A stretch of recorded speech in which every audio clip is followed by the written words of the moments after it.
બધાને મારા ઓમ નમો નારાયણ. સમય ઘણો થઈ ગયો છે. ગૌધામ કોટિયાના આંગણે આજે મોહનગીરી બાપુની 14મી પૂર્ણતિથિ નિમિત્તે જે કંઈ સંતો પધાર્યા છે એ બધાઈને અમારા અંબિકા આશ્રમ અને લહેરગીરી બાપુ વતી હું વંદન કરું છું. આપણી વચ્ચેથી હમણે જ વિદાય થયા શ્રી શ્રી કયાક મહામંડલેશ્વર કનીરામ બાપુ. હમણે જેમની 2 દિવસ પહેલા જન્મદિવસની એક નવી રાહ બતાવી અને એક નવો સાધુ સમાજમાં કેળો પાડ્યો, શીલો નહીં બાપુ, શીલા ભૂવાઈ જાય, કેળો નો ભૂહાય, એટલે એવો એક કેળો પાડ્યો. એવા ભારદ્વારગીરી બાપુ, એમના છોડોમાં વંદન. કનૈયાગીરી બાપુ, માતાજી વિક્રમગીરી બાપુ, ભક્તિગીરી બાપુ, શરણાનંદજી અને અમારું તેને એલાઉન્સ કરી અને પોતે વક્તા પણ છે, થાનાપતિ પણ છે એવા શિવશેખરગીરી બાપુ, તમામ સંતો, આચાર્યશ્રી બાપુ. વનવાસ તો ન કહેવાય પણ આપે જંગલવાસ 14 વર્ષ પૂરો કર્યો અને રામ રાજ્ય થયું એમ બાપુ. સારા ગામમાં જે રસ્તો નથી થતો એ રસ્તો જો કોટિયા ગૌધામ સુધી થયો હોય તો તમારું ભજન, તમારી નિષ્ઠા, તમારું ભજન. અને બાપુ કોઈને દુઃખ લાગે તો ભલે, પણ દર વર્ષે પોતાના ગુરુ મહારાજની તિથિ ઉજવવા માટે એટલા બધા સંતોને બોલાવી ધર્મસભા રાખી કઈ નવો રાહ બતાવતા હોય તો અમારો લહેરગીરી બાપુ એ નવો રાહ બતાવતા હોય. અને ક્યાં વર્ષે અહીંથી જન્મ થતો ચક્રાચાર્યને પાલિતાણા લાવવાનો. અને આ વખતે હું સંતોને એવી એક અપીલ કરું છું કે દર મહિને તમામ તાલુકાઓમાં અથવા તમામ જિલ્લામાં એક ધર્મસભા થવી જોઈએ. ધર્મસભામાં તમામ સંતોને આગમન થવું જોઈએ, સંતોને આવવાનું. અને ધર્મસભાનું બંધારણ ખાલી જમણવાર ભાર્ગવગીરી બાપુ જે સંત રાખે, નાનો માણસ રાખી શકે, આની મારી અપેક્ષા સંતો પાસે હું રજૂ કરું છું.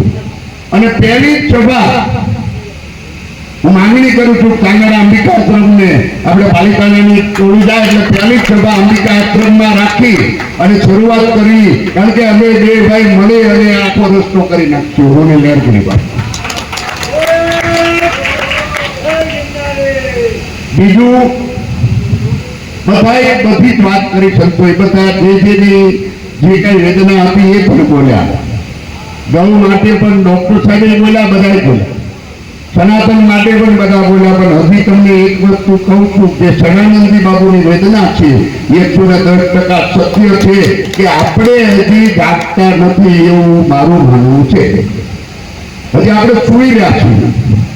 એનું કારણ એક છે કે જે કઈ પણ વસ્તુ બને એટલે આખા ઇન્ડિયાના એના જે ધર્મના માણસો હોય એના ધર્મના જે ધર્મને માનતા હોય આખા દેશના ભેગા થઈ જતા હોય અને આપણે કેવળ પાલિતાણા ભેગું નથી થતું. હજી એ લોકો વાંચો, હજી પાલિતાણા બધું આખું નથી ભેગું. ને તો પાલિતાણા એટલી બંધ ન રાખે એટલે આપણે બંધ રાખી. સંતો આવે છે મારે ના બોલો આ નોકરી છે કે પાલિતાણામાં 90% હિન્દુ રહે છે. પણ મને એમ લાગે છે કે કદી પી ગયા હોય એવું લાગે છે. કદી પી ગયા હોય ને તેને ખબર હોય કદી હતી. એટલે કદી પીધી હોય તો ઓગી નાખજો, બાકી સનાતન માટે જાગવું પડશે. મારા બાપ, હવે આપણે નહીં જાગી તો દુનિયામાં બીજો કોણ થાય? આ ડુંગર બાવા વાળાનો ડુંગર કહેવાતો, બાવાળો ડુંગર. એના બદલે ગૌધામ કોટિયા કહેવાય ગયું હોય તો આ ભજન કેટલું છે, આ સંતની નિષ્ઠા કેટલી છે, એમના ગુરુ મહારાજ ઉપર શ્રદ્ધા કેટલી છે, ને એમના ગુરુ મહારાજ ઉપર શ્રદ્ધા કેટલી છે. એટલે એમને દેખાઈ જાય. કોઈ પૂછ્યું તું કે મને જગાડજો, તારે એને કીધું તું તને નહીં જગાડવું પડે, તું બધાને જગાડી. એમ આ બધાને જગાડી દીધેલો સંત છે. કે જ્યાં દેવળિયાની ધારે જો માણસ સાજ પીતા હોય જાય અહીંયા મેળ થતી હોય। અરે અમારા ઇલાકામાં સગર્ભા બૈરાઓને પ્રસૂતિ આવવાની હોય અને કોઈ જાણ કરે અને ગાયના કેવી સુખડી કરી અને એના અનુયાયીનો નીકળી જો જ્યાં સુધી ફોગાવી દેતો હોય સંત બધા જ સારું કરતા હોય છે, પણ જે કોઈ એક નિષ્ઠાથી આવતા હોય આ બેઠેલા તમામ કંઈક નું કંઈક કરે જ છે।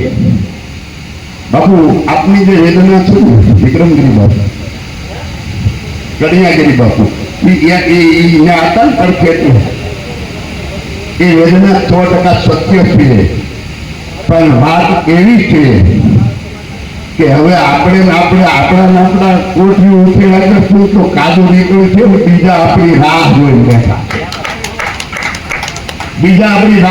બેઠા છે અને એને ઈ જ છે કે આમાં તો આવું છે।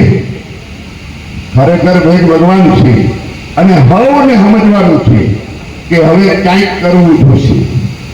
એટલે બધાય સંતોને આજે મને લેરગીરી બાપુએ અને આ બધા સંતોએ એક અધસ્થાન આપ્યું હતું, એટલે હું બધાને એક જ વસ્તુ કહેવા માંગુ છું કે કનીરામ બાપુ કઈ એક સારો હોય ખૂબ રાખજો, અને હું એટલું જ કહું છું ગાય ન રાખે તો ગાય રાખે ને નીળ નીકળ્યું ને કોઈ તમે ગાય રાખી છે। અરે ગાય ન રાખી શકો ને બેગુલા નીળ ન નીકળી શકો તો આ ગૌસર વાળે અને રોકો તો તમને ગૌસર ગાયનું દૂધ મળશે। આજે માણસ ગૌસર ગાય અને માલપા બગીચા કરવા મળ્યા છે, ગાય ગાય ક્યાં? બધા સંત નથી લેરગીરી બાપુ હતા કે જે ગાયું લઈને હાંચવી લે। આજે 60% ગાયું રખડે છે એનું કારણ એક જ છે કે આ દેશમાં જે સરકારે જમીન જ્યાં હોય એના કંપનીઓને આપી દીધી, જે જમીન છે એ જમીન વાળીને અને એને કોઈ રોકતું નથી। અમારે ગૌશાળા કરવા થોડીક જમીન લઈ નવડી તપાસ આવે, ગૌશાળા માટે તપાસ આવે, ગૌશાળામાં ગૌચરમાં કેટલા વીઘા વાળીને આંબા સોંપે એની કોઈ તપાસ નથી। આ અંધેરી નગરીનું ગંદુ રાજા એવી વાત છે, આ પાકું છે, આ 110% છે કે અંધેરી નગરી ગંદુ રાજા શેર આપ સૌને ખબર જ છે, પણ છેલ્લે એમાં ફાંસી હોય છે અને ફાંસી ચડેલો શિષ્ય ગુરુ મહારાજે કીધું હતું કઈ રોકાવાય નહીં હોય, ખાવાની મજા આવે પણ નગવડ પડશે, અને તારે શિષ્યે કીધું કે આપને ખાવું હોય ને તો ટૂંકમાં વાત કરું તો છેલ્લે ઓટ પાલક લઈને